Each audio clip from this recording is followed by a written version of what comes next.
Just so long as Democrats are unsuccessful in their efforts, I am all for their efforts, because most of the American people look at this and say, what is wrong with you? Yeah. That's why the media is lying. Well, yeah, the media, of course the media lies, but I think that nowadays most people don't watch the mainstream media. I think that they'll look to podcasts or look to other forms of news. Yes, but you know that like Midas Touch and David Pakman are using the same talking points. Yeah, but I don't know that. Is it your sense that those people that watch David Pakman could be reached? Do you believe that they? Because I feel like people that watch Pakman, people that watch Midas Touch, those people are already going to be like, whatever the Democrats say. That's Bro, there's no middle. There's no middle at all. We actually have the data, and we've gone over the charts on this show. The middle is like 3% of the country at this point. Certainly it matters to a degree, of course, but that 3%, how much are actually watching the news, and that's why they're in the middle, and it's going to be like 27% of 3% actually actively pays attention. So you're saying that there's no point in even addressing it, or there's no point in trying to... I'm saying that we do this show to call it out every single day. We want people to share this show, and we are hoping that by exposing how they've lied, people who are in the cult might break free.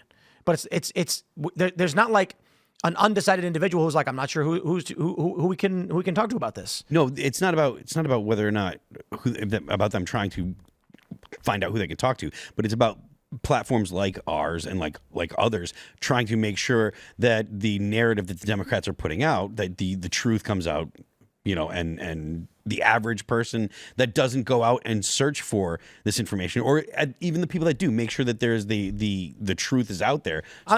I just mean that there's a large contingent in this country that are going to turn on David Pakman, and he's going to lie about every element of this story, and they're going to believe him.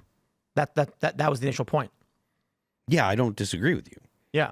But I do think that I do think that there are still people that get their news in small bits, the kind of people that are like, not super plugged in, but they'll go and they'll watch an hour, 2 hours worth of news. You have to make sure that they have the ability to hear the actual truth of the story, which is he's not a Maryland man. Right. I mean, the funny thing too is like, how long was he even in Maryland? Like 6 years or 7 years, something like that. So it's like the guy is, well, how old is he? Like 39 or 40? I don't even know how old he is. I don't know. But a tiny portion of his life is in something like that. Like he's a Maryland man.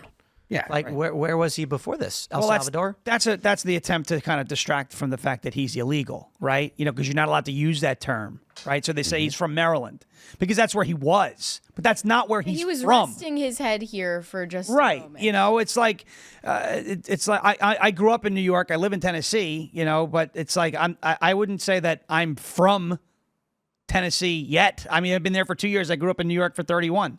I'm from New York. Mm-hmm. I live in Tennessee, right? And I love it. I call Tennessee's my home. I have we bought a house there. It's a great state. But where people ask where I'm from, my response is always, well, I grew up in New York. I live in Tennessee now because I spent 31 years of my life in New York and 3 years of my life in Tennessee, right? So where is this guy actually from? Well, he was in Maryland when this whole deportation happened, but he's from El Salvador, right? Mm-hmm. They can't admit that.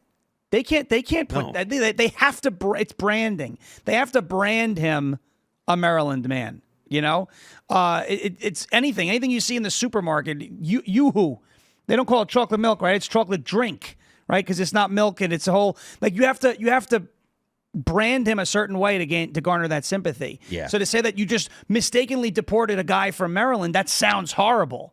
But you didn't just mistakenly deport a guy from Maryland. You intentionally deported an illegal alien who belonged to a terrorist organization out of Maryland because he was a danger to the people in Maryland. Yeah, I mean, it's good that the Trump administration had the what's it called the press conference that they did today, and they had the evidence that shows that he's all these terrible things. But at the end of the day, like, that's kind of an aside because he's here illegally. Right.